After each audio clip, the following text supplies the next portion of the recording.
শ্রীমদ্ ভগবত গীতা পঞ্চম অধ্যায়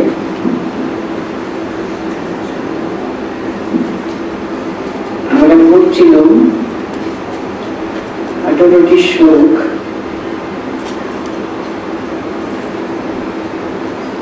18 থেকে 23 পর্যন্ত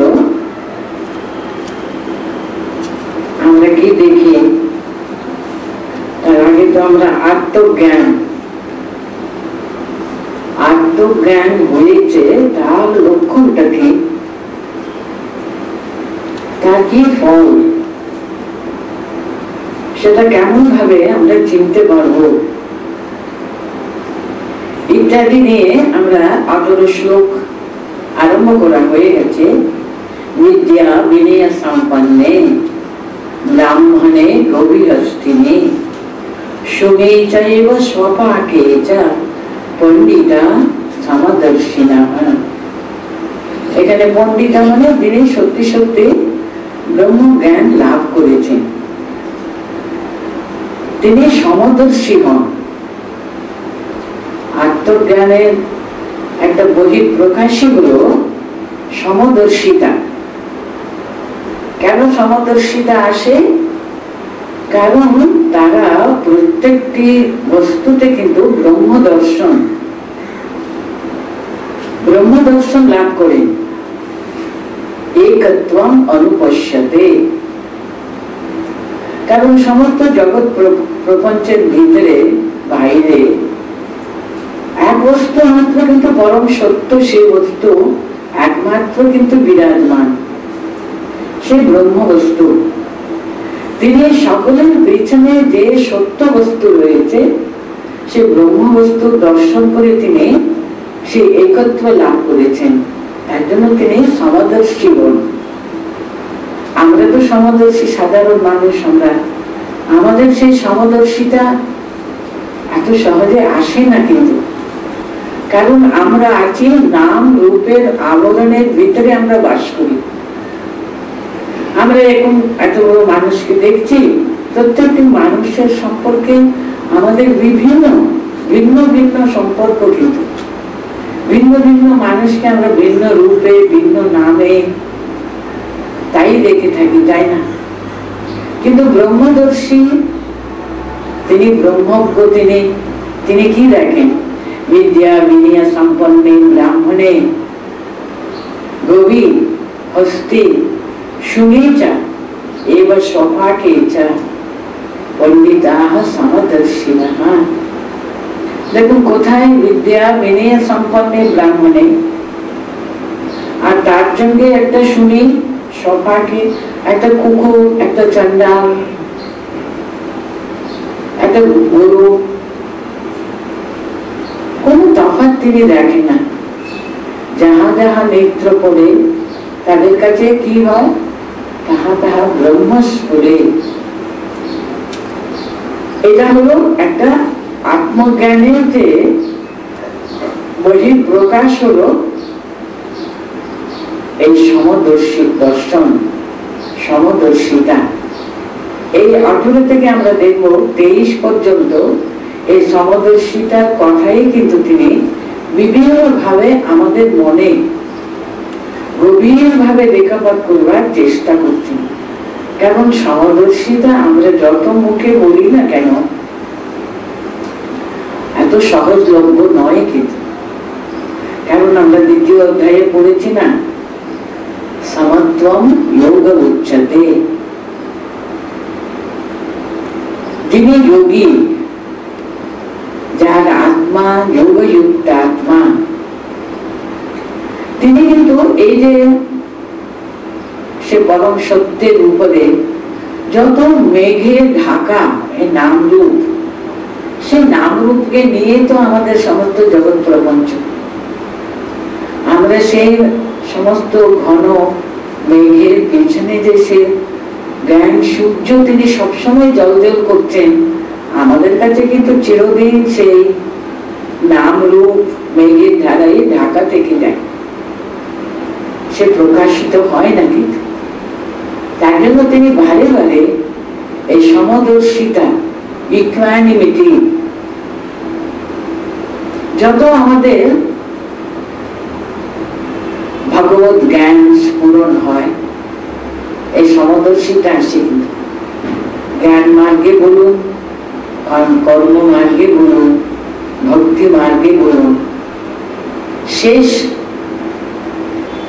আমরা সে গোল, যেটা লক্ষ্যই হলো এই সমদর্শিতা লাভ করা। ভক্তও তাই, কর্মেও তাই। ভক্ত তার ইষ্টকে তিনি সেই সব বস্তুর পিছনে তিনি ইষ্ট দর্শনই তো করেন, তাই না? বলুন, ভগবত ভক্ত তিনি সেই পরম ইষ্টকে তিনি সর্বদা দর্শন করেন সকলের ভিতরে। তার কাছে কোন রকমের বৈষম্য, কোন পার্থক্য, কোন বৈবিধ্যতা কিছু থাকে না, সব এক দেখেন।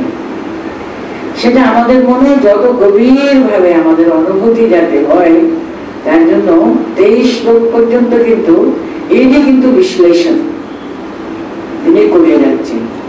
ওই পর্যন্ত কিন্তু গতবার হয়েছিল, এখন আমি নতুন আরম্ভ করছি। ইহাইব তদ্ধিতঃ সর্গে, ইহাইব তদ্ধিতঃ সর্গো এষাম সাম্যে স্থিতম মনঃ নির্দোষং হি সমম ব্রহ্মা তস্মাৎ ব্রহ্মণি তে স্থিতাঃ।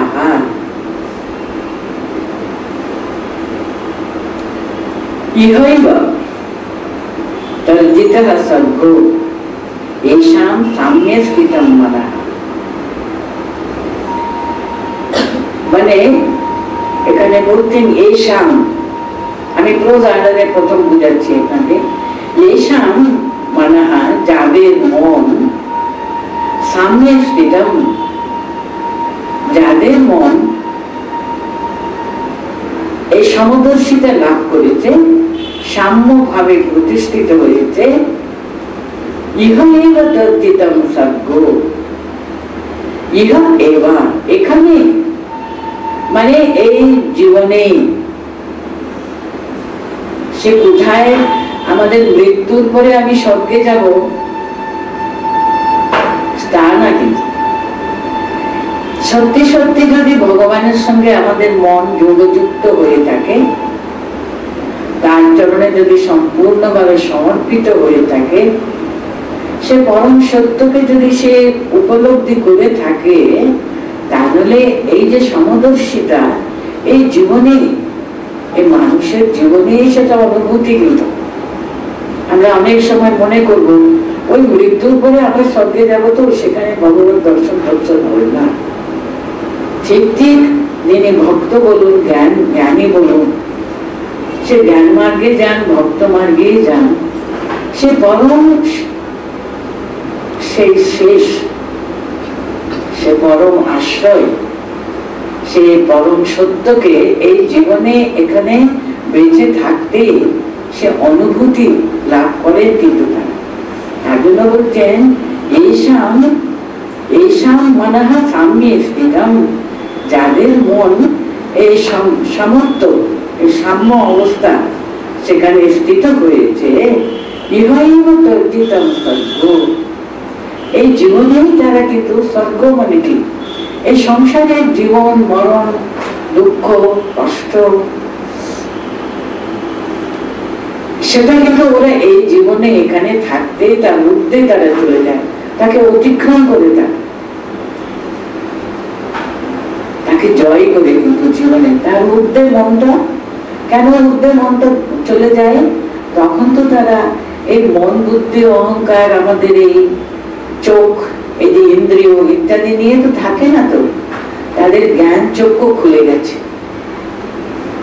সেই জ্ঞান চক্ষুর দ্বারা তারা সে বৈষম্য রহিত যে সমস্ত সাম্য অবস্থা তারা লাভ করেছেন। তার জন্য এখানে থাকতেই কিন্তু ওরা যাহা যাহা নেত্র করে তাহা তাহা, না জ্ঞানী হলে ব্রহ্মস করে, না ভক্ত হলে কৃষ্ণস করে, যেমন ভাবে আপনারা বলবেন, সে পরম সত্যকে তারা দর্শন করেন। আপনারা কিছুদিন আগে তো সে পরম ভক্ত মহিলার নাম শুনেছেন, তার জীবনী শুনলেন, সে গোপালের মা। দেখুন তিনি কত আচার নিষ্ঠা তার।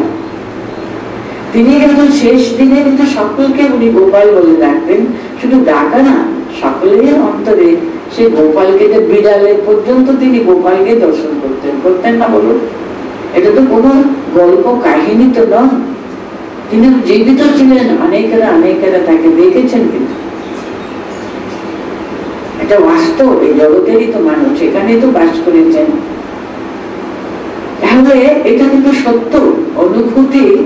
মানুষ যে কোনো জ্ঞান মার্গে বলুন, যে ভক্ত মার্গে হোক, যা অনুসরণ করলে পরম সিদ্ধি কিন্তু এই বৈষম্য রহিত, সে দ্বন্দ্বাতীত অবস্থা। এই কথাটা বলছেন এখানে, এই জীবনে বেঁচে থাকতেই কিন্তু এখানে তারা সে সমস্ত জ্ঞান তারা লাভ করে। কেন কথা বলতেন দ্বিতীয় লাইনে, নির্দোষম হি তমম ব্রহ্ম তস্মাৎ ব্রহ্মণীতে স্থিতাঃ। কেন তাদের মন একেবারে সমস্ত প্রতিষ্ঠিত হয়ে যায়?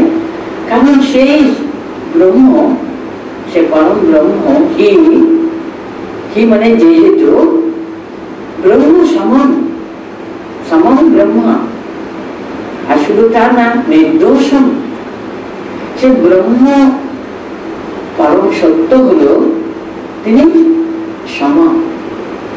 তিনি সাম্য অবস্থা। কিন্তু আমি আগে বললাম সমত্বম যোগ উচ্চতে, তার কাছে কিন্তু সবাই সমান। বললো না, এই যে সূর্যের আলো, সে কি ভালো জলের উপরে প্রকাশ করবে, নর্দমা জলের উপরে প্রকাশ করে না? তার কিরণ বুঝি ওখানে পড়বে না? তার কাছে কিন্তু সবাই সমান, সকলে তার সন্তান। তিনি কিন্তু সেরকম কোনো কিছু তারতম্য করেন না। তো যখন বৃষ্টির জল পড়ে সকলের উপরে পড়ে, কিন্তু যে মাটি তৈরি হয়েছে সে মাটি কিন্তু সে জলের যে উপকারিতা বুঝবে, সেখানেই তার ফল আমরা পেতে পারবো। যারা তার জন্য সাধন ভজন করেন, যারা সামর্থ্য লাভ করবার জন্য প্রচন্ড চেষ্টা করেন, কিন্তু সাধারণ মানুষ আমরা কি করি? ওই যে রূপ, নাম রূপকে নিয়ে আমরা মেতে থাকবো, আমাদের তাতেই আনন্দ। আমাদের কিন্তু এই বৈষম্য রহিত হয়ে গেলে, এই একঘেয়ে হয়ে গেলে কিছু ভালো লাগে না। তো আমাদের সবসময় বৈচিত্র্য চাই, তাই না বলুন? সাধারণ মানুষ বৈচিত্র্যে আনন্দ পায়, নাম রূপে আনন্দ। নাম রূপ চলে গেলে কি করব? কি আছে সে জীবনে, কি আছে মনে করি? কিন্তু নাম রূপ চলে গেলে একটা বিন্দু জল জুড়ে সমুদ্রে মিশে গেল, সাধারণ মানুষ কি মনে করে? আরে বাবা, সমুদ্রে মিশে গেল, কি লাভ হলো? আরে সে তো সমুদ্রই হয়ে গেল। একত্ব অনুপশ্যতি, সে ভূমার সঙ্গে মিশে গেল, তার ইন্ডিভিজুয়ালিটি, তার মানে অস্তিত্ব নষ্ট হয়ে গেল। তার কি নষ্ট হয়ে গেল? কি সে ভূমা হয়ে গেল, কিন্তু ভূমার সঙ্গে মিশে তাই হয়ে যাওয়া। স্বামীজি বলেছেন ধর্ম কি? It is being and becoming, কিন্তু তাই হয়ে যাওয়া। কিন্তু আমরা কিন্তু তাই, আমরা সেই পরম সত্য, কিন্তু সেটা আমাদের স্বরূপ। আমরা ভুলে এই বাইরের উপাধি ইত্যাদি ইত্যাদি নিয়ে এত আমাদের আনন্দ অনুভব করে থাকি। সে আনন্দ যে কত অনিত্য, কত ক্ষণিক, এসবগুলো এখানে বর্ণনা করবেন উনি। ভগবান দেখুন কি করুণাময় আমাদের প্রতি, কত ভাবে উনি আমাদের মনে ওটা ভালো করে ইমপ্রেস করবার জন্য কত ভাবে বুঝাচ্ছেন আমাদেরকে। দেখো, যাদের মন এই সমস্ত জ্ঞানে প্রতিষ্ঠিত হয়ে আছে, তারা কিন্তু এই জীবনেই কিন্তু সব এই সুখ দুঃখ দ্বন্দ্বাতীত হয়ে গেছে। তার এই সংসারের থেকেও কিন্তু ওরা সংসারের বাইরে, কিন্তু সংসার মানে সংসারাতীত, সবসময় বৈচিত্র্য, দুঃখ, কষ্ট সব সময় আসে যাওয়া, জন্ম মৃত্যু সবকিছু, কিন্তু আমি আছি তার সঙ্গে সঙ্গে যুক্ত নয়, কিন্তু তার পিছনে যে মহা সত্য রয়েছে তার সঙ্গে যুক্ত হলে আমি কিরকম দেখি, এত উইটনেস, সাক্ষী রূপে আমি সব দেখতে থাকি, তার সঙ্গে মিশে যায় না। কিন্তু উনি ব্রহ্ম কেন? তারা যে ব্রহ্মে অতি প্রতিষ্ঠিত, পরম সত্যে তারা প্রতিষ্ঠিত, তাই জন্য পরম সত্যে ওরা দৃঢ়ভাবে দাঁড়িয়ে আছে বলে এই জীবনে থাকতে, এই জীবনে এসে পরম শ্রেয়কে, পরম সত্যকে তারা প্রতি মুহূর্ত অনুভব করতে পারছে। কারণ ব্রহ্ম হল সমম নির্দোষম, তস্মাৎ ব্রহ্মণীতে স্থিতা। তার জন্য যারা এই যে আমরা এখন বললাম সামনে স্থিত হয়ে আছেন, ওরা তো সে পরব্রহ্মের সঙ্গে যুক্ত হয়ে আছেন রে। ওদের আবার সংসারে থাকা, সংসারের বাইরে থাকা, সংসারের ভিতরে থাকা সবই সমান হয়ে গেছে। কি সুন্দর করে বোঝাবে দেখুন, ইহাইব তজ্জিতঃ সর্বো येषां साम्ये स्थितं मनः निर्दोषं हि समं ब्रह्म तस्मात् ब्रह्मणि ते स्थिताः। কেন ওরা এরকম ভাবে স্থিত আছে? সংসারে থেকেও তারা কেন পরম ব্রহ্ম, পরম সত্যে স্থিত? কারণ তারা যে ব্রহ্মতে স্থিত, তারা কিন্তু পরব্রহ্ম বস্তুতে প্রতিষ্ঠিত হয়ে আছে, যুক্ত হয়ে আছে, তারা তাই হয়ে গেছে। তাদেরকে আর কেউ কোনো বাইরের চাকচক্য গুলো কিন্তু কিছু কিন্তু ফলাতে পারে না। বাইরে সমস্ত এই সমস্ত চেঞ্জেস আর কি, দ্বন্দ্ব কখনো তাদের মনে কোনো রকমের দাগ কাটতেই পারে না। তাই বলছে। তাহলে 19 শ্লোকটা কি হলো? ইহাইব সজ্জিতঃ সর্বো येषां साम्ये स्थितं मनः निर्दोषं हि समं ब्रह्म तस्मात् ब्रह्मणि ते स्थिताः। তারা কেমন রিঅ্যাক্ট করবেন? তাদের বহিঃপ্রকাশটা কি, তাদের লক্ষণটা কি?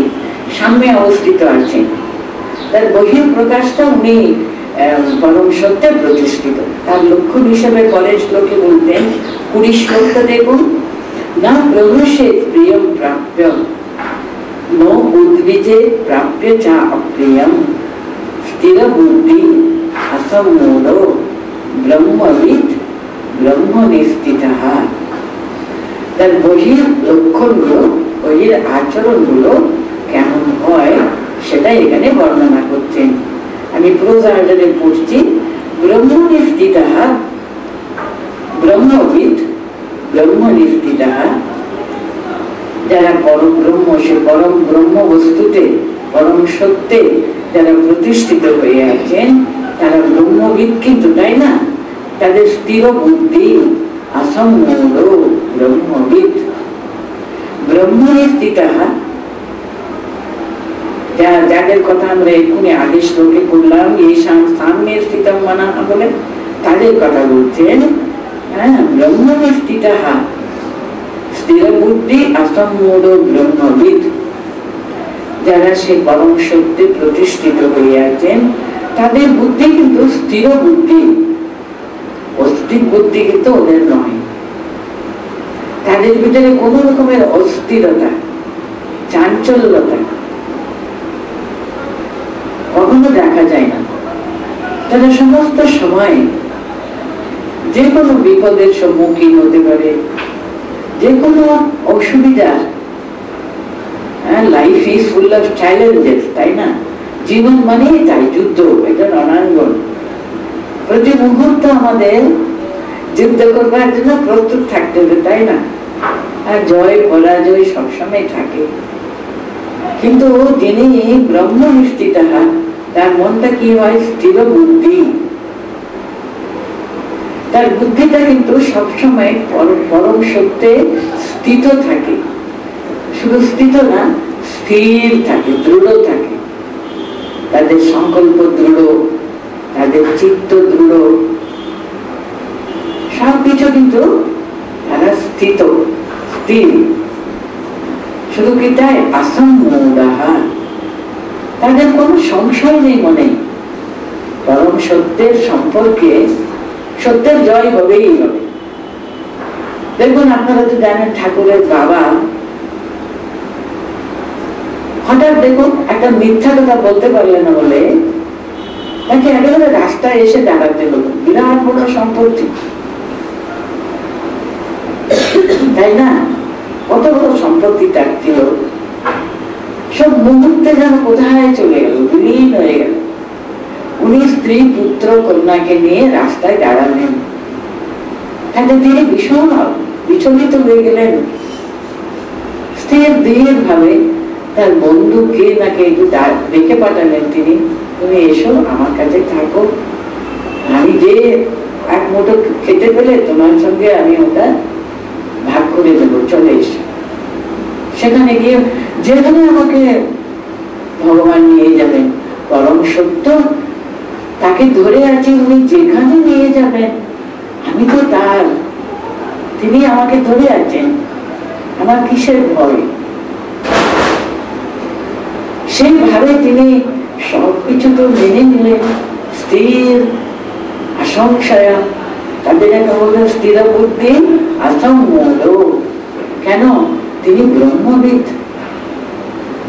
শুধু ব্রহ্মের স্থিতা না, তিনি ব্রহ্মবিদ, তিনি পরম সত্যকে জানেন, তিনি বুঝেছেন আমি সত্যকে ধরে আছি, সত্য কখনো আমাকে ফেলে দেবে না, কিন্তু আমাকে ধরে থাকবে, কখনো কিন্তু সত্যের অপমান, সত্যের পরাজয় হয় না। সে ব্যাপারে তার এমন দৃঢ়তা আছে, দৃঢ় বুদ্ধি আছে, অসংশয়। সে ব্যাপারে তার কোনো অস্থিরতা নেই, কি হবে কি হবে, কি হয়ে গেল, কোনো কিছু নেই, যা হবে হবে, তার ইচ্ছা যেমন হোক। যেখানে তিনি রাখেন সেখানে আমার মঙ্গল, জানি তুমি মঙ্গলময়, সুখে রাখো দুঃখে রাখো, যা হয় বিধান, আমি জানি তুমি মঙ্গলময়।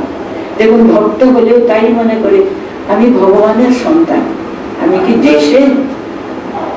জ্ঞানী তো জানে আমি তো পরম সত্যকে ধরে আছি, আমি তার কোলে বসে আছি, আমার কিসের ভয়? অসম্মূঢ়াহা বলছেন ব্রহ্মবিদ তিনি, তার কাছে বহির প্রকাশটা কিরকম? প্রিয়ম প্রাপ্য না প্রফুষে, অপ্রিয়ম চা প্রাপ্য না উদ্ভিদেত। শুধু আমাদেরকে ভালো করে বুঝা বোঝেন না, একটা এক্সাম্পল দিলে খুব আমাদের খুব জয় হচ্ছে। যেখানে যাই আমি, যে কাজে হাত দিই না কেন, সব একেবারে এক্সেলেন্ট সাকসেসফুল হয়ে যাচ্ছে। তাতে উনি একেবারে আনন্দে নেচে মেতে যাবেন, তাও হয় না। তিনি জানেন তার ইচ্ছাতে সব হচ্ছে। অপ্রিয় প্রাপ্যা চা না উদ্ভিদে, যে কাজে হাত দিচ্ছেন সেখানে ফেলিউর, এত গালাগালি কেটে দিচ্ছে, এত তাকে নিন্দা, কত কি সম্মুখীন হতে হচ্ছে। উনি উদ্বিগ্ন হয়ে হাউটাস করতে থাকবেন, তাও করে। তার বহির প্রকাশটা উনি বলছেন, যারা সাম্য অবস্থার বহির প্রকাশটা কেমন তা বলছেন, না প্রফুষে প্রিয়ম প্রাপ্য, ন উদ্ভিজে প্রাপ্য চা অপ্রিয়ম। অপ্রিয় হয়েছে, খুব অপমান, খুব একেবারে চারিদিকে আমার পরাজয়। তিনি ধীর স্থির হয়ে একেবারে মেরু পর্বতের মতো দৃঢ়ভাবে দাঁড়িয়ে আছে, এতটুকু বিচলিত হননি, কিন্তু একেবারে জয়, চারিদিকে এত এত এত। আপনারা স্বামীজির জীবনে দেখেছেন যে মানুষ আজকে কোনো জায়গা নেই, থাকবার জায়গা নেই, খাবার কোনো ব্যবস্থা নেই, কিছুই নেই, কোথায় ছিলেন? আমেরিকার প্রথম দিন উনি পার্লামেন্টের আগের দিন রাত্রে, আর পার্লামেন্টের পরে ওনার কি অবস্থা, একেবারে চারিদিকে শুধু তার নামে জয় জয় জয় জয়। দেখুন, তাতে উনি খুব একেবারে উল্লসিত হয়ে গেছিলেন। এক্সাম্পলটা দেখুন, চোখের সামনে দেখবেন কোথাও কিছু নেই তো। এই যে না প্রসূচিতে প্রিয়ম প্রাপ্য না উদ্ভিজেত প্রাপ্য চা অপ্রিয়ম, তার একটা এক্সাম্পল উনি বললেন, ব্রহ্মবিদ ব্রহ্মনিষ্ঠিতঃ স্থিরবুদ্ধি অসম্মূঢ়ঃ না প্রসূচিতে প্রিয়ম প্রাপ্য না উদ্ভিজেত প্রাপ্য চা অপ্রিয়ম। এটা হলো সমস্ত সাম্য অবস্থায় প্রতিষ্ঠিত তিনি তার বহিঃপ্রকাশের কথাটা বললেন। বাহ্য স্পর্শেষু আসক্তাত্মা বিন্দত্যাত্মনে যৎ সুখম স ব্রহ্মযোগ যুক্তাত্মা সুখম অক্ষয়ম অশ্নুতে। বাহ্য কেন উনি খুব আনন্দ হলেও বিচলিত, খুব বিচলিত হন না, আর খুব একেবারে অপমান হয়েও তিনি উদ্বিগ্ন হয়ে পড়ে না, তার কারণটা এখানে হিসেবে ভগবান এখানে বলছেন, বা কেন উনি এত ধীর স্থির থাকেন কেন? বাহ্য স্পর্শেষু আসক্তাত্মা বিন্দতে আত্মনি যৎ সুখম। বাহ্য স্পর্শেষু আসক্তাত্মা, এই যে দেখুন আমরা আনন্দে উৎফুল্ল হয়ে যাওয়া হলো কিংবা দুঃখে উদ্বিগ্ন হয়ে যাওয়া, কিসের জন্য আমরা হয়? কারণ আমাদের ইন্দ্রিয়, আমাদের মনটা কি, ইন্দ্রিয়, মন আর বুদ্ধি, এই অহংকার, এখানে তো সব সময় আমরা যুক্ত হয়ে আছি, তাই না?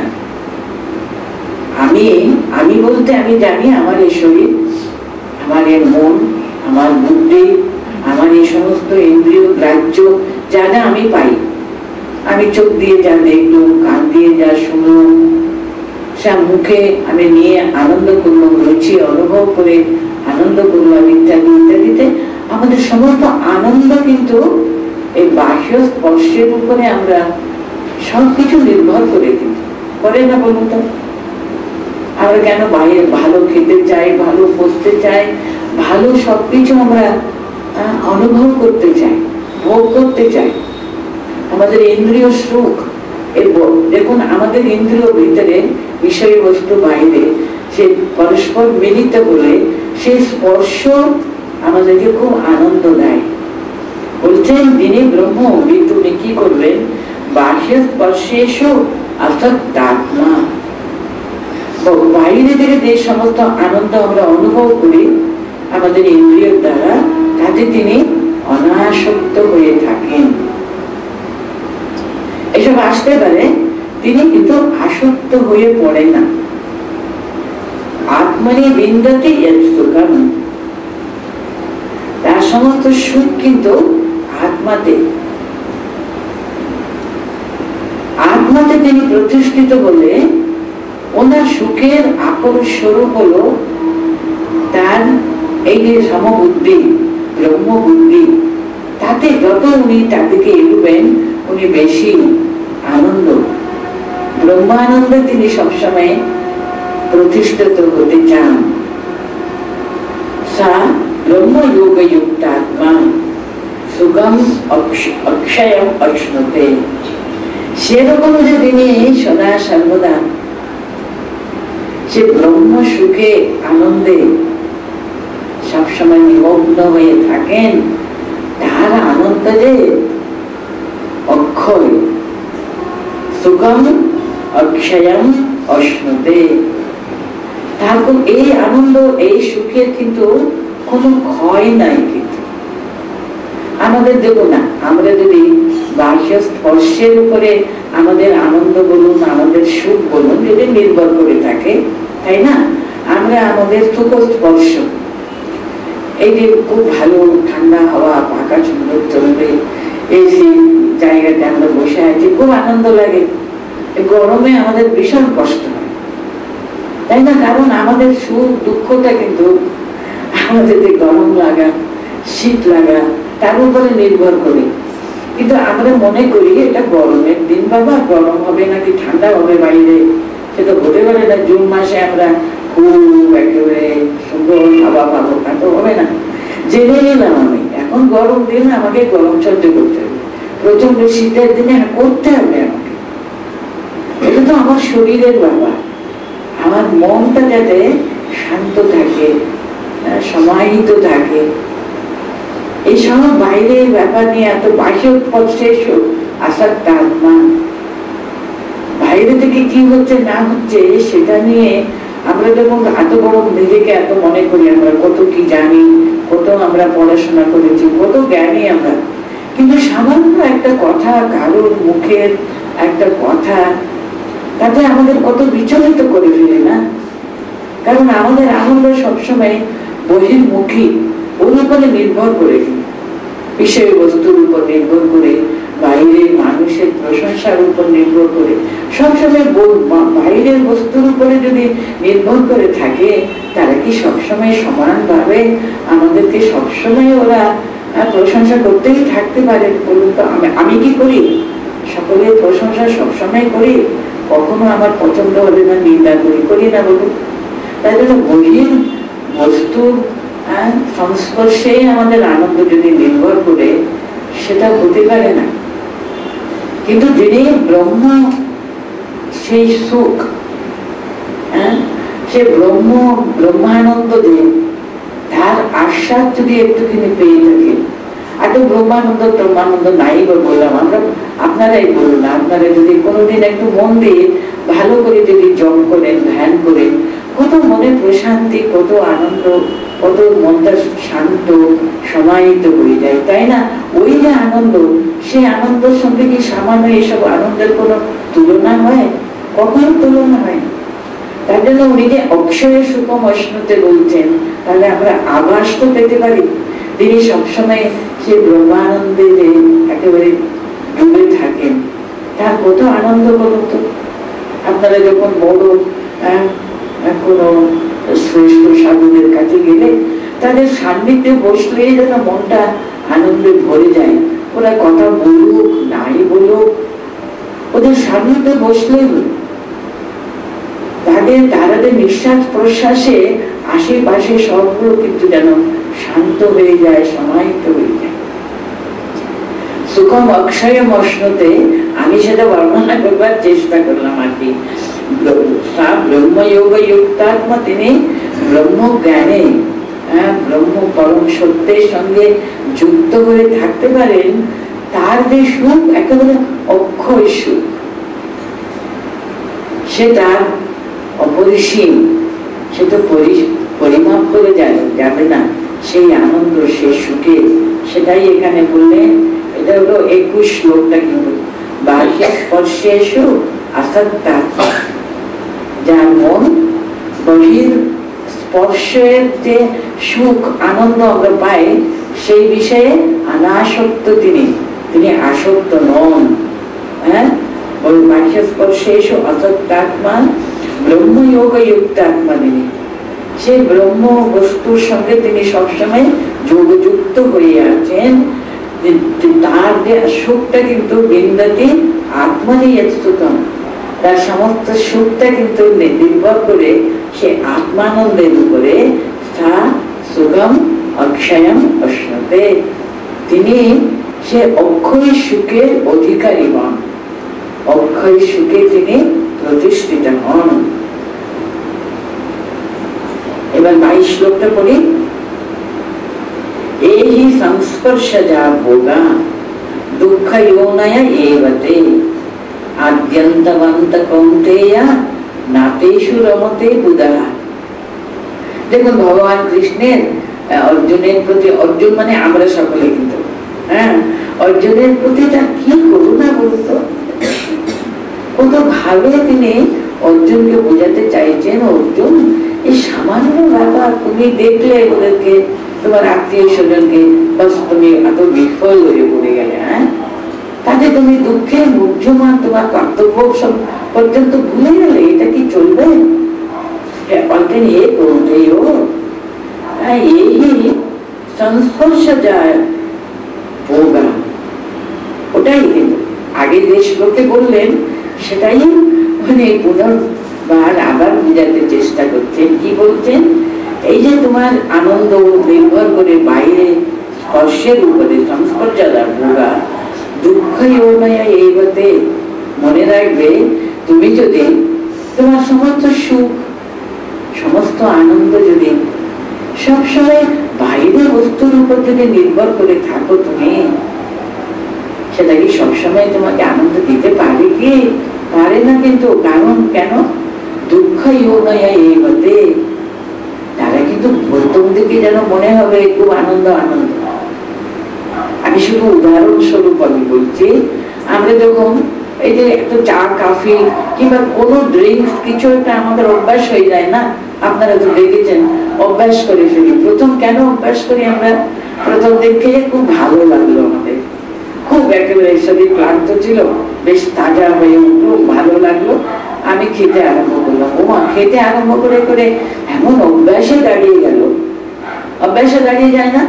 অভ্যাসে দাঁড়িয়ে গেলে ওই সময় যদি ওটা না পেলে কি দুঃখ কি দুঃখ কি কষ্ট। তখন আমরা যে কোনো কষ্ট করে অন্তত আমাকে চা খেতেই হবে ওই সময়, তাহলে মাথা ধরবে না, কষ্ট হবে, চোখে দেখতে পাবো না, আমার আর শরীরে কোনো আনন্দ পাচ্ছি না, আমি দুঃখাইও না, তার জন্য বলতে পারি। তুমি মনে করো এসব বাহ্যের সংস্পর্শটা আনন্দগুলো খুব আনন্দ মনে করছো, সেটা কিন্তু কিন্তু নয়। দুঃখাইও নয় এই হতে আলটিমেটলি আখেরে কিন্তু তারা দুঃখের কারণ নয়। তারা কিন্তু তোমাকে চিরদিন চির শান্তি চির আনন্দ দিতে পারে না। কারণ কেন? কেন?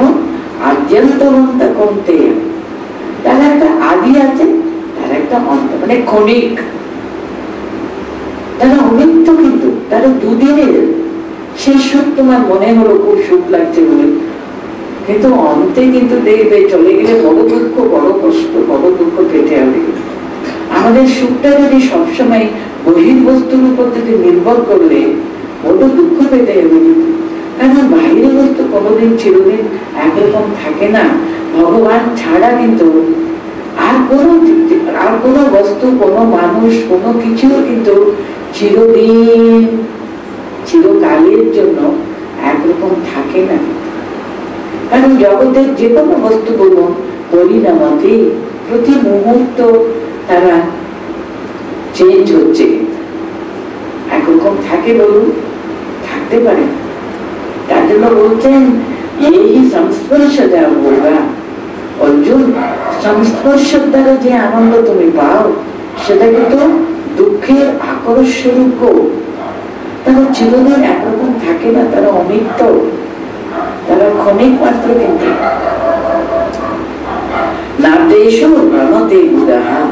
যারা বুদ্ধিমান লোক, তাদের জ্ঞান জেগেছে আর কি, বুধাহা মানে যারা জ্ঞানী গুণী বুদ্ধিমান লোক, না দেশু রমতে, ওরা কখনো কিন্তু তাকে আনন্দ পায় না। তো ওরা জানে বাবা এর অবস্থা শেষে আমাকে they have to become a slave to them. হয়ে যাওয়াটা তো আনন্দের কোনো কারণে হতে পারে, দুঃখেরই আকর্ষণ হবে। তার জন্য বলছেন তুমি এইসব বিষয়বস্তু সংস্পর্শে এসে যে আনন্দ উপভোগ করো তুমি, সে সব কিন্তু দুঃখের কিন্তু কারণ স্বরূপ হবে। বুদ্ধিমান লোক কিন্তু সেটা নিয়ে আনন্দ করে না। বুদ্ধিমান লোক কিন্তু তাতে আনন্দ পায় না। তাই ও প্রথমে সাবধান হয়ে যায়, প্রথমে খুব সাবধান হবে, বাবা না এইসব অভ্যাস আমি করতেই যাব, এসবগুলো অভ্যাসে পড়ে শেষে জীবনটা একেবারে একেবারে বিষদৃশ্য করতে দরকার নেই। তার জন্য উনি কন্ত্রীকে বোঝাচ্ছেন। আমরা তো দ্বিতীয় অধ্যায়ে বললাম না, মাত্রা স্পর্শাস্তু কন্ত্রেয়া শীতোষ্ণ সুখ দুঃখটা। তার জন্য এই যে দ্বন্দ্ব, জগৎ হলো দ্বন্দ্বময়।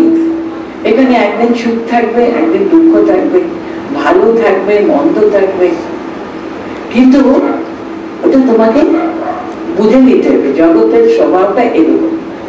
তার জন্য সেদিকে এত বেশি মন দিয়ে তাতে আসক্ত হওয়াটা কোনো বুদ্ধিমান লোক কিন্তু তা করে না, করতে নেই। হলো এই সংস্পর্শ যা হোগা দুঃখ ইউনয় এবতে। আদ্যন্তবন্ত কৌন্তেয় নাতেষু রমতে উদাহ। এরপরে আবার বলছেন স্বপ্নতি হাইবা ইয়সূরুম প্রাক শরীর বিমোক্ষণা কাম ক্রোধোদ্ভবম বেগম সা যুক্তঃ সা সুখী নরঃ। এটা আমি বললাম 18 থেকে 23। এর ভিতরে উনি এটাই বুঝালেন, সাম্য অবস্থাতে প্রতিষ্ঠিত হলে মানুষ কি সে চির সুখের অধিকারী হয়, চির শান্তির অধিকারী হতে পারে। এই 23 শ্লোকে ওটা শেষ হয়ে যাবে। দেখুন এখানে কি বলতেন ভগবান, বলছেন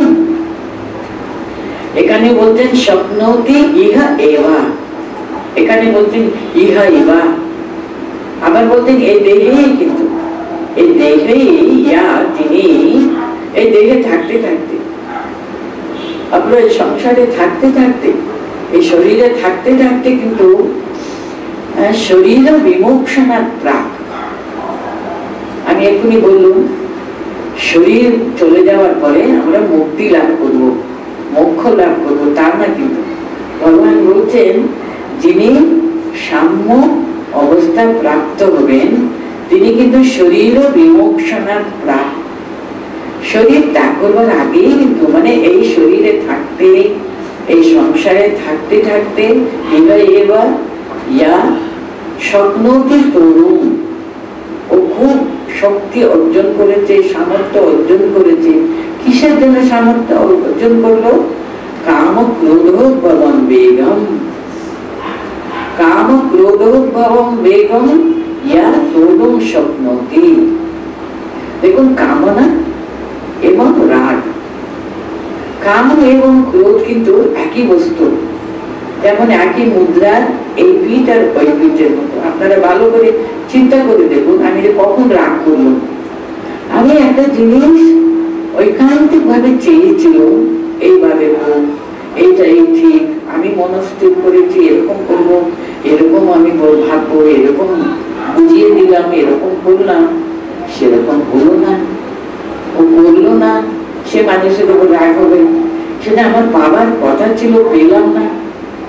দেখুন যেখানে যেখানে কামনা সেখানে কিন্তু ক্রোধের তো পাশে পাশে দুজনও কিন্তু দুটি ভাই খুব ক্লোজলি রিলেটেড, কিন্তু কাম এবং ক্রোধ। যে কামনা এবং ক্রোধকে যদি আমরা জয় করতে পারলে সমস্ত অরিষদ বর্গগুলো কিন্তু জয় হয়ে যায়। তাই জন্য ভগবান এখানে দেখুন এই দুটোর নামই প্রধান ভাবে বলেছেন, কাম ক্রোধ মদ মাৎসর্য সবকিছু মিলে, কিন্তু প্রধান হলো কাম এবং ক্রোধ।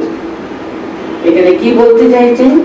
এই সংসারে থাকতে থাকতে দেখুন ইহ এবা, এই কথা নিয়ে এক একজন ভাষ্যকার এক এক রকমের ব্যাখ্যা করেছেন। কেউ বলতে এই সংসার ত্যাগ করে করবার আগে তার জন্য মানুষ সংসার ত্যাগ করে চলে যাবে, আর অন্যরা আরো অন্যান্য সমস্ত ভাষ্যকার বলতে না না, সংসারের থেকে, সংসারের মধ্যে থেকে এই শরীরে থাকতে থাকতে কিন্তু কামনা এবং রাগের এদের প্রভাব থেকে কিন্তু উনি মুক্ত হয়ে যাবেন। এমন শক্তিও থাকে, কামনার কবলেও আসবে না, আর তার ক্রোধটা সংহরণ করবার প্রবল তার শক্তিও থাকে। যার কামনা নেই তার ক্রোধ হবার সম্ভাবনা খুব কম। প্রচন্ড তার ইচ্ছা শক্তি, প্রচন্ড তার চাওয়া, চাওয়া পাওয়া, এর জন্য আসক্তি, তারই তো প্রচন্ড রাগ হয়। হ্যাঁ, কামনাকে কমাতে পারলে রাগটাও কিন্তু আস্তে আস্তে কমে যায়। সেটাই এখানে বলতে চাইছেন।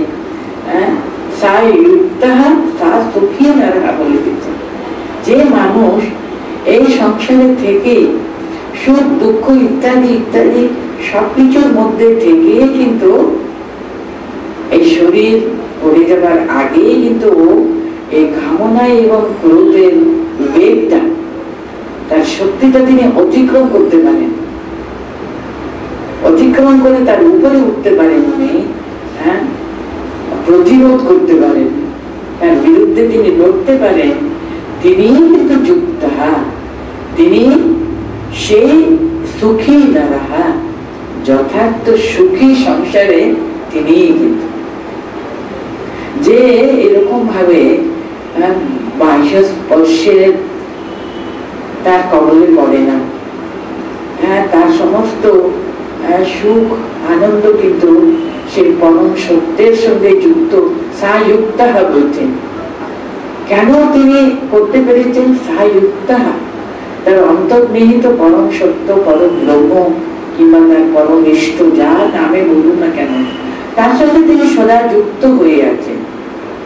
আমি কার বলে বলিয়ান বলুন, কেন আমার অন্তরে তিনি বসে আছেন? তার বলে আমি বলিয়ান। আমি কি দেশে নাকি? আমি ঠাকুরের ছেলে, আমি মায়ের ছেলে। আমি বুঝি এরকম ভাবে এই কামনা, এই রাগ, এই বশবর্তী সবসময় হব? কখনো হব না। ঠাকুর বলেছেন যাহা রাম, সেখানে কামনা থাকতেই পারে না। যেখানে কামনা বাসনা, সেখানে রাম থাকতেই পারে না। ঠিক তেমনি তার নাম করছে আমার আবার কিসের ভয় নাকি? আমি সবসময় ভগবানের নাম করছি, আমার কি কামনা আসতে পারে? কামনা না থাকলে ক্রোধ আসতে পারে না। তার দেখুন উনি যুক্ত, তিনি যুক্ত বলে, তার সঙ্গে সদা সর্বদা যুক্ত আছেন বলে সা সুখী নারাহা, তিনি কিন্তু যথার্থভাবে সুখী। মানুষের মধ্যে কে সদা সর্বদা সুখী? তিনি ব্রহ্মানন্দে, আনন্দে বিভোর হয়ে আছেন। সেটাই পরের শ্লোকে সুন্দরভাবে তিনি বর্ণনা করবেন তার সুখের কথাটা। এখানে কিন্তু তার সূচনা হিসেবে বলে দিলেন, আর ওনার যে সামর্থ্য তার শেষ করে দেবেন এখানে। স্বপ্নতি হাই হাই বস্তু প্রাক শরীর বিমোক্ষণা কাম ক্রোধোদ্ভবং বেগম সা যুক্তঃ সা সুখী নরঃ। আর একটা শ্লোকটা করি, जो अंतःसुखः अंतरारामः अंतर्ज्योतिरेवयः सा योगी ब्रह्म निर्वाणं ब्रह्मभूतो अधिगच्छति। आगे श्लोकेर संगे এর কত সুন্দর একটা সম্পর্ক আছে দেখুন। উনি কামক্রোধের যে সে বেগটা তিনি অতিক্রম করতে পারেন, প্রতিরোধ করতে পারেন, কারণ ওনার সুখ বলুন, ওনার আরাম, আশ্রয়, পরমাশ্রয় তার কে মানে যিনি অন্তঃসুখী, তার সুখটা কিন্তু ভিতরে, তার সুখটা কিন্তু বাইরে বস্তুর উপর নির্ভর করে না। তো অন্তঃসুখী, তার সমস্ত সুখের আকরের শুরু, তার সুখের মূল উৎস হলো তার অন্তরে তিনি রয়েছেন, তাকে নিয়ে আনন্দ, তাকে নিয়ে তার সুখ, তার জ্যোতিতে তিনি জ্যোতিমান। অন্তঃসুখঃ অন্তরারামঃ অন্তর্জ্যোতিরেবয়ঃ। একবার চিন্তা করুন, তিনি তার সবসময় অন্তরের আনন্দে তিনি ডুবে থাকেন, অন্তরের আরামে তিনি পরম আশ্রয় তিনি পেয়েছেন। আর বাইরে আশ্রয়ে কিসের আরাম আছে? কারণ বাইরের এত ক্ষণস্থায়ী, এত ক্ষণিক নির্ভর করা যায় না। যার সুখটা অন্তরে, যার পরম শক্তি আরাম অন্তরে, আর সেখানে কি হয়? অন্তর জ্যোতিতে সে প্রকাশিত। আমাদের সমস্ত বিদ্যা বুদ্ধি, আমাদের গুণ, আমাদের সেই পরম শক্তি, সবকিছু আকর স্বরূপ কিন্তু ভিতরে, তাই না? বলুন, স্বামীজি কি বললেন? Religion is the manifestation of the divinity which is already in man বলতে। যেমন এডুকেশনের সংজ্ঞা বলতে গিয়ে যেমন বলছেন পারফেকশন অলরেডি ইন ম্যান, ও প্রথম থেকে বর্তমান কিন্তু মানুষের অন্তরে রয়েছে। আমরা যেমন ঠাকুর গান করতে না, খুঁজো নিজ অন্তঃপুরে, আমরা অন্তঃপুরের সন্ধানই পাই না। আরো সুন্দর উনি আপনার কথা বলতে পাঠ করেন, আপনারা তো সেসব জানেন। সে কস্তুরী মৃগ নাকি সেই প্রাণী, তার নাভিতে কিন্তু সেই পরম সুগন্ধের যে মূল হলো তার নাভির মধ্যেই রয়েছে। ও তো জানে না, ও সেই গন্ধ পেয়ে পাগলের মতো এখানে ওখানে সেখানে খুঁজে খুঁজে খুঁজে খুঁজে সে হয়রান হয়ে যায়। অথচ তার মূল উৎস কিন্তু নিজেরই অন্তরে। তাই জন্য এখানে বুঝাচ্ছেন উনি, এদের আগে শ্লোকে আমরা বললাম না, কাম ক্রোধোদ্ভব বেগম, সেটা অতিক্রম করবে কোন শক্তিতে? তার অন্তর শক্তিতে। তার অন্তরের শক্তিতে তিনি শক্তিমান, তার অন্তরের জ্যোতিতে তিনি জ্যোতিষ্মান। তার বাইরে থেকে কারোর কাছ থেকে সব শক্তি বলুন জ্ঞান বলুন কাউকে খুঁজতে হবে না। যদি সে যদি সব সময় অন্তরে খুঁজে সব পাবে। নিজ অন্তঃপুরে যে এত বিরাট বড় সম্পদ রয়েছে সেই সন্ধান আমরা পাই না, চেষ্টাও করি না। আমরা শুধু মনে করি আমাদের সুখ বলুন আমাদের আনন্দ বলুন সব বাইরে, বাইরে কিছুই পাই না মানুষ। অথচ শুধু খুঁজে খুঁজে খুঁজে শুধু কষ্টই পায়, ক্লান্তই হয়ে পড়ে। সে জানে না বলে এরকম ভাবে বিভ্রান্ত হয়ে পড়ে। অন্তর সুখ অন্তর আরাম অন্তর জ্যোতি সা যোগী ব্রহ্ম নির্মাণম ব্রহ্মভূত অধিগচ্ছতি। যিনি সেরকম ভাবে সেই যোগী, যোগীর কথাটা কিন্তু খুবই তাৎপর্যমণ্ডিত, তিনি যোগযুক্ত আত্মা, অন্তরের সন্ধান তিনি পেয়েছেন। অন্তর সুখের সন্ধান তিনি শুধু পেয়েছেন তা না, তার সমস্ত আরাম অন্তরে কিন্তু, আর তার জ্যোতি অন্তরে কিন্তু, সেটা তিনি কিন্তু যোগী যোগযুক্তাত্মা হয়ে গেছে, বুঝে নিয়েছেন কিন্তু বাইরে না। খুঁজো নিজের অন্তঃপুরে, সে খুঁজে তিনি সেখানে আরাম বলুন, আনন্দের উৎস কিন্তু ভিতরে, আরামের উৎস কিন্তু ভিতরে, সুখের উৎস কিন্তু ভিতরে, জ্ঞানের স্বরূপ কিন্তু তিনি।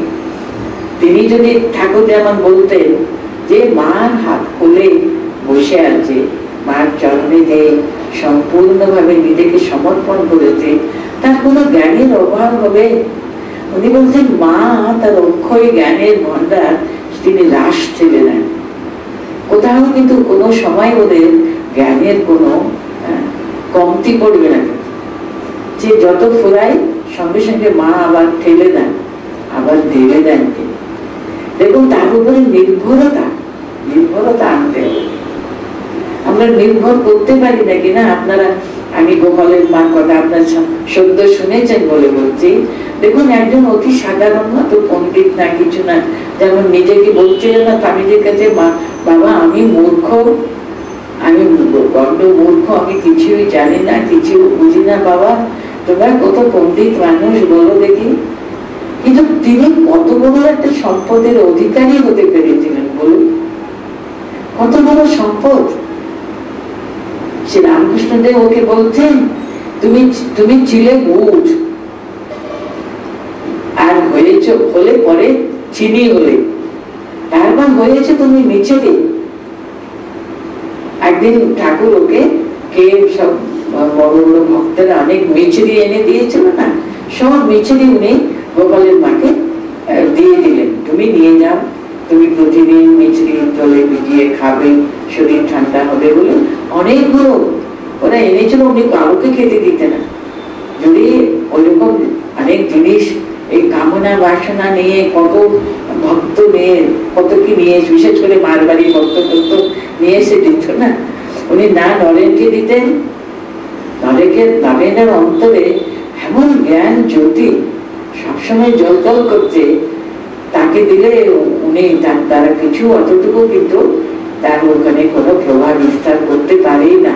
দেখুন তার সমান জ্ঞান করছেন আমাদের গোপালের মার ভিতরে, ওকে সবসময় ওকে সব দিয়ে দিতেন। উনি বলছেন, গোপাল তুমি আমাকে এত মিছরি দিচ্ছ কেন? তখন বলছেন উনি, তুমি ছিলে গুড়, তারপর হয়ে চিনি, এখন হয়েছ মিছরি, তাহলে এখন মিছরি খাও আর আনন্দ করো। ছোট ছোট একটা কথা, কিন্তু তার পিছনে কত মানে আছে চিন্তা করুন। গুড় যখন গুড় থাকে, তার ভিতরে কিছু না কিছু অশুদ্ধ, কিছু মলিনতা তার সংসর্গে থাকে, তাই না? তাকে ফুটিয়ে ফুটিয়ে ফুটিয়ে চিনি করা হয়, আরো শুদ্ধ করে করে শেষে নাকি মিছরি হয়। তখন তো পরিশুদ্ধ মিছরি, কিন্তু মিষ্টির মধ্যেই নয়, ইত্যাদি ইত্যাদি। এখন তুমি মিছরি হয়ে গেছো, এখন মিছরি খাবার আনন্দ করো।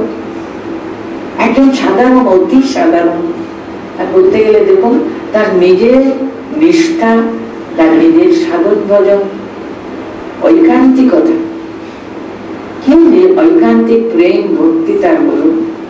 যেমন ঠাকুর বারবার বলতেন, শুদ্ধ জ্ঞান শুদ্ধ ভক্তি কিন্তু একই জিনিস, কিন্তু একই লক্ষ্যে নিয়ে যায়। দেখুন অনেক পণ্ডিত, অনেক কিছু তার জ্ঞান আছে, তিনি অনেক শাস্ত্রবিদ, তিনি শাস্ত্র পড়ে জ্ঞান অর্জন করেছেন, আর এই ভক্তিমতী কিচ্ছু জানে না, সে পরম শ্রেষ্ঠ লক্ষ্য তিনি পৌঁছে গেলেন। তিনি এক বস্তু বই দ্বিতীয় দেখতেন না, সকলের ভিতরে তিনি সেই গোপালকে তিনি দর্শন করতেন, কত আনন্দে বিভোর হয়ে থাকতেন, কোনো কিছুর অভাব তার ছিল না। তো অন্তর সুখা অন্তর আরাম অন্তর জ্যোতি, এই মহিলা দিকে তাকিয়ে দেখো, কিছু জানে না, তো ভরপুর হয়ে আছেন ভগবত ভক্তিতে, ভগবত প্রেমে, পরম জ্ঞানে তিনি ভরপুর হয়েছিলেন শেষ দিন পর্যন্ত, শেষ মুহূর্ত পর্যন্ত, জীবনের শেষ মুহূর্ত পর্যন্ত।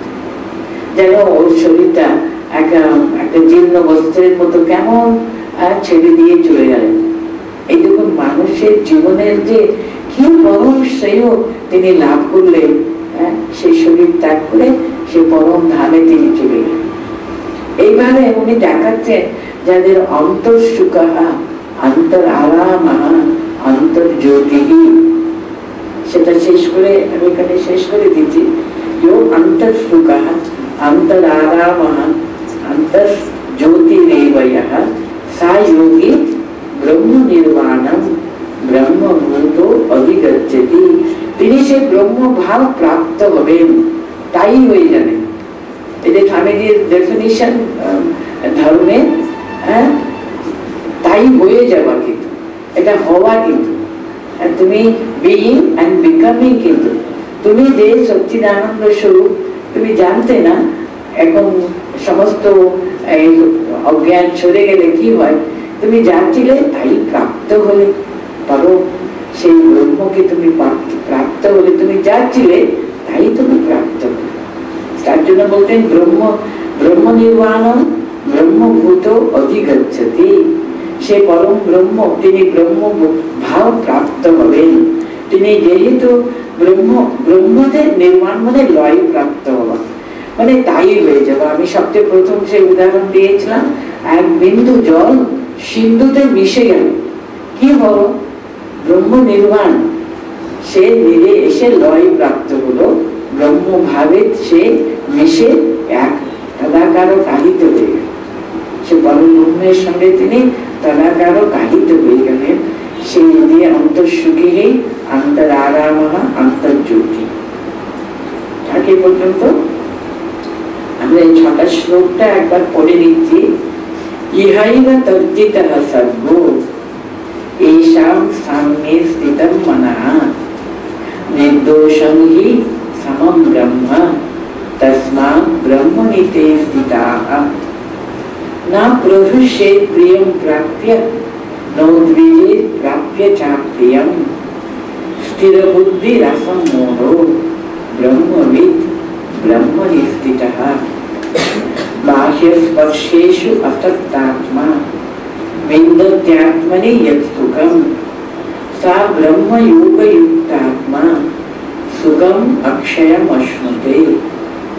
ये हि संस्पर्शजा भोगा दुःखयोनय एव ते आद्यन्तवन्त कौन्तेय नातेषु रमते बुधः शक्नोति इहैव यः सोढुं प्राक् शरीरविमोक्षणात् कामक्रोधोद्भवं वेगं सायुक्तः सात्विकी नरः यो अन्तःसुखो अन्तराराम अन्तस्तथा अन्तर्ज्योतिरेव यः स योगी ब्रह्मनिर्वाणं ब्रह्मभूतो अधिगच्छति।